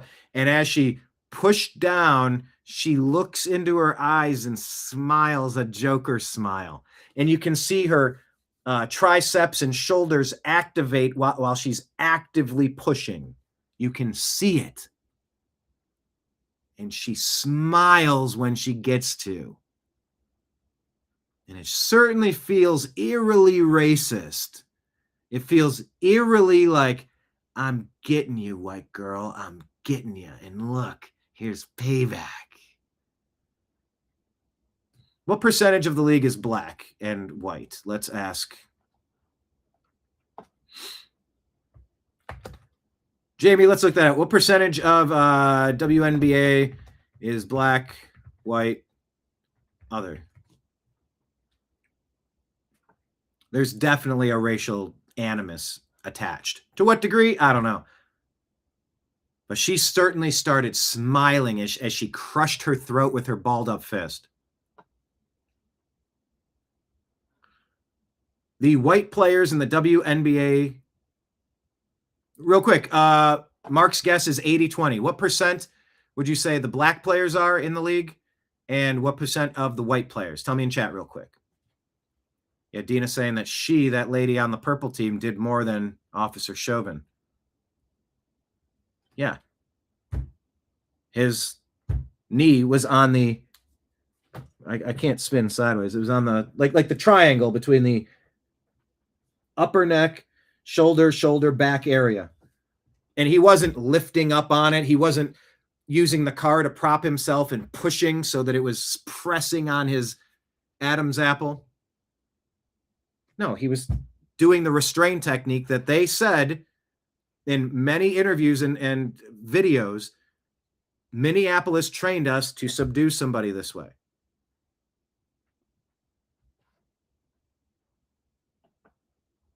Was that act like pent-up anti-white aggression? The WNBA, because that's what the Democrats have been pushing, a lot of anti-white aggression for decades now, but especially during the Obama era, the past 20 years. Other or mixed categories are 17%. So like maybe 2 or more races. So 20% sort of off the board to begin with. So the highest you're going to get is like 80% here. So out of the remainder, 64% black, 19% white.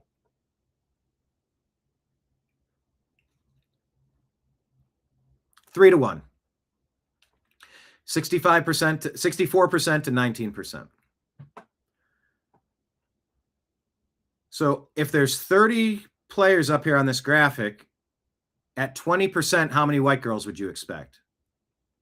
Well, maybe 1, 2, 3, 4, 5, 6, 7, maybe overrepresented. Okay. Maybe. I don't know. I'm just saying Caitlin Clark seems to be getting her ass kicked by this league. They're not protecting her. Nobody's saying make it easier for her, but like having this play out the way it is, they're killing the goose that laying the golden egg. It's not a good thing for the league. WNB gay. Actually, there's another statistical question. WNB gay. Let's ask percentage of gay versus straight. I wonder if there's any tracking of that. There's got to be a tracking of that. Some article done. Wow. What percentage of the WNBA would you guess is gay? At least openly. Oh. And then there's players that maybe have not come out, which is not quite double that, but significantly more.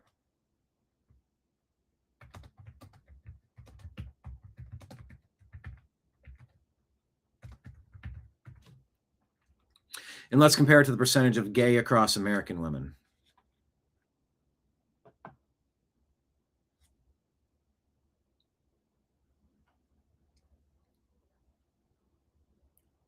The latest polls from 23 and 25 show 2 to 2.3% of U.S. women identify as lesbian.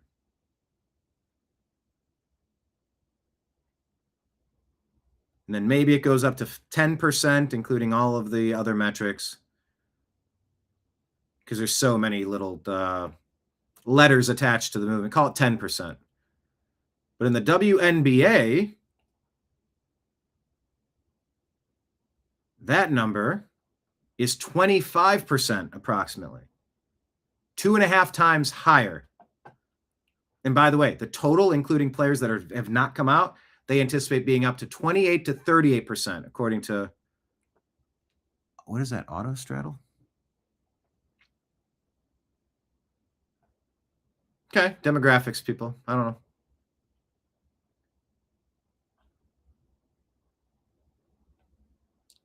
Mamdani says he's going to protect illegal alien Haitians and Syrians, defying the Supreme Court order. Well, isn't that special? New York City enacts a rent freeze on 1 million stabilized units after Mamdani has been accused of stacking the board. Buck Sexton says, ironically, those living in New York City rent-stabilized apartments are the ones not paying their fair share. Go figure. Elon says we need a complete overhaul of the algorithm. I would definitely welcome that. I would absolutely welcome that. I think there's a lot of legacy restrictions on these accounts. So anyway, those are a few stories that I had for you on the TNAM Daily Show here from roughly noon to 2, Monday through Friday. Stay tuned. I will aim at a 9 p.m. show this evening, if that makes sense for you. If that makes sense for me, that's what I was trying to say. As long as it fits the schedule. And yeah, maybe I'll get it queued up a little early. We'll see how it goes. But yeah, I will try to do a 9 p.m. show tonight. If I can't, be prepared for a show to not magically materialize. But if I do, be forewarned that it was possible, if not likely, to happen. All right. Thank you, everybody in chat, for being here. If you enjoyed your time, here's your tab. I got to clock out my shift here as bartender. You owe me $0 in free cents. But if you like the show, you like the community, you like the stories, you like what's happening, please consider becoming a Patreon, Rumble, or YouTube monthly sponsor for as little as $5 a month, or drop a Rumble Rant tip or a Super Chat tip. It's always appreciated. Venmo, Cash App, PayPal as well, scrolling at the bottom of the screen. They're saying maybe Monday is going to be a huge day for the Supreme Court.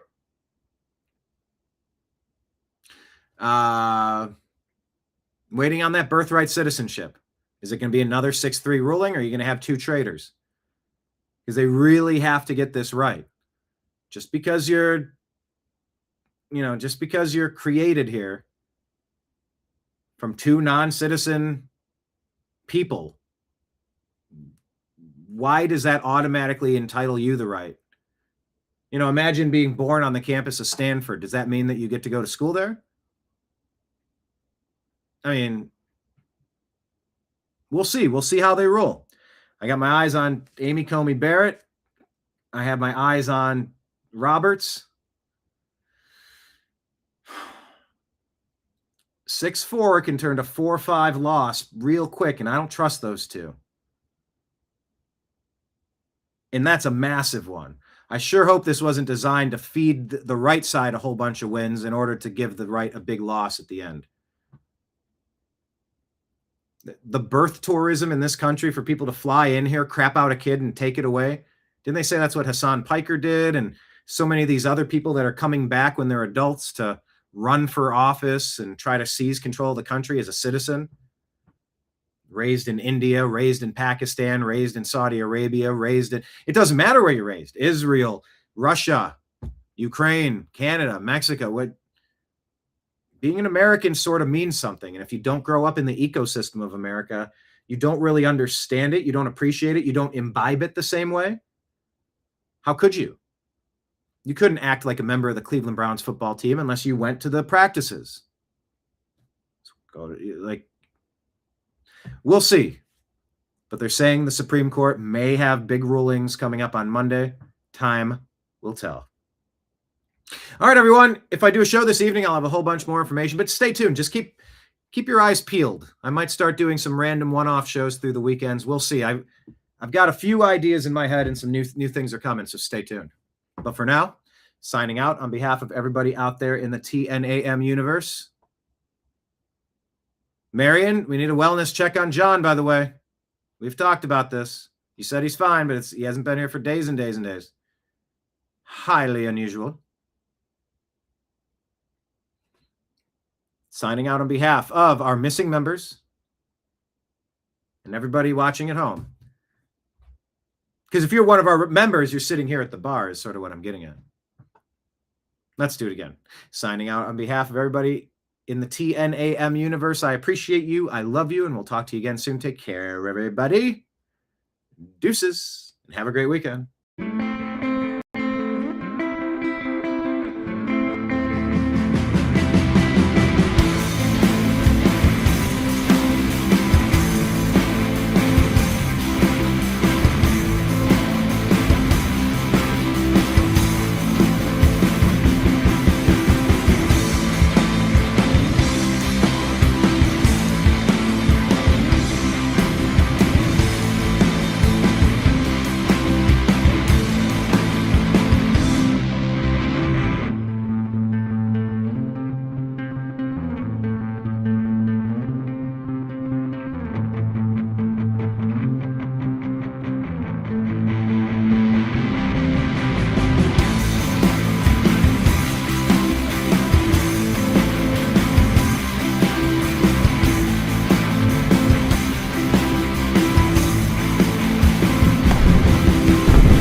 Your guide to the truth.